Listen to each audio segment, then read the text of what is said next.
Hi friends, అందరికీ నమస్కారం. Welcome to my channel. Friends, ఇప్పుడే అందిన వార్త. ఈపీఎఫ్ఓ ఖాతాదారులకు భారీ గుడ్ న్యూస్. పెన్షన్ 25,740 రూపాయలు.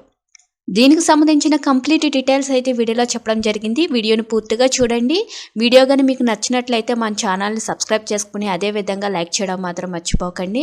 ఇంకా లేట్ చేయకుండా వివరాల్లోకి అయితే వెళ్ళిపోదాం. ఆర్థిక సంవత్సరం 2026 కోసం కేంద్ర ప్రభుత్వం ఫిబ్రవరిలో బడ్జెట్ ప్రవేశపెట్టనుంది. దీంతో ప్రభుత్వ, ప్రైవేటు ఉద్యోగులు, పెన్షనర్లు, ట్యాక్స్ పేయర్స్ నుండి మొదలుకొని సామాన్య పౌరుడు బడ్జెట్ గురించి అంచనాలు పెంచుకుంటున్నారు. అందులో ముఖ్యంగా ప్రభుత్వ ఉద్యోగులు పెన్షన్పై ఆశలు పెంచుకున్నారు. యూనిఫైడ్ పెన్షన్ స్కీమ్ ప్రకారం 8వ వేతన సంఘం సిఫారసుల ప్రకారం ఈసారి పెన్షన్ ఎంత పెరగవచ్చనే అంచనాలు వేసుకుంటున్నారు.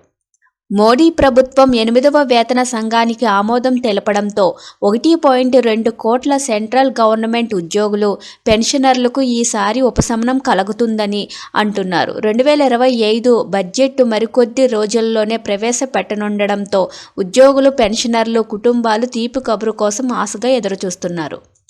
8వ వేతన కమిషన్ ప్రకారం యూపీఎస్ పెన్షన్ ఎంత వస్తుందో ఇక్కడ మనం తెలుసుకుందాం. 8వ వేతన సంఘం సిఫారసుల ప్రకారం పెరిగే పెన్షన్ ఫిట్మెంట్పై ఆధారపడి ఉంటుందని ఆర్థిక నిపుణులు అంటున్నారు. అయితే ఈసారి ఫిట్మెంట్ 1.92 నుంచి 2.86 మధ్యలో ఉంటుందని, దీని ప్రకారం ఇప్పుడున్న పెన్షన్ 9,000 రూపాయల నుంచి పెరిగి 17,280 నుంచి 25,740 మధ్యలో ఉంటుందని చెప్తున్నారు.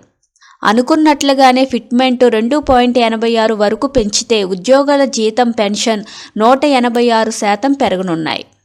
యూపీఎస్ ప్రకారం ఉద్యోగులకు కనీస శాలరీ ఎంత ఉండవచ్చో ఇక్కడ మనం తెలుసుకుందాం. ఫిట్మెంట్ 2.86 వరకు పెరిగితే ప్రభుత్వ ఉద్యోగులకు ఇప్పుడున్న బేసిక్ శాలరీతో పోలిస్తే డబల్ అయ్యే అవకాశాలు ఉన్నాయి. ఫిట్మెంట్ 2.86 ప్రకారం ఉద్యోగుల బేసిక్ పే 51,480 రూపాయలకు పెరగనుంది. ప్రస్తుతం బేసిక్ పే 18,000 రూపాయలుగా ఉంది. అదే మాదిరిగా పెన్షన్ 9,000 రూపాయల నుంచి 25,740 రూపాయలకు పెరుగుతుందని ఆర్థిక నిపుణులు చెబుతున్నారు. Thank you for watching this video.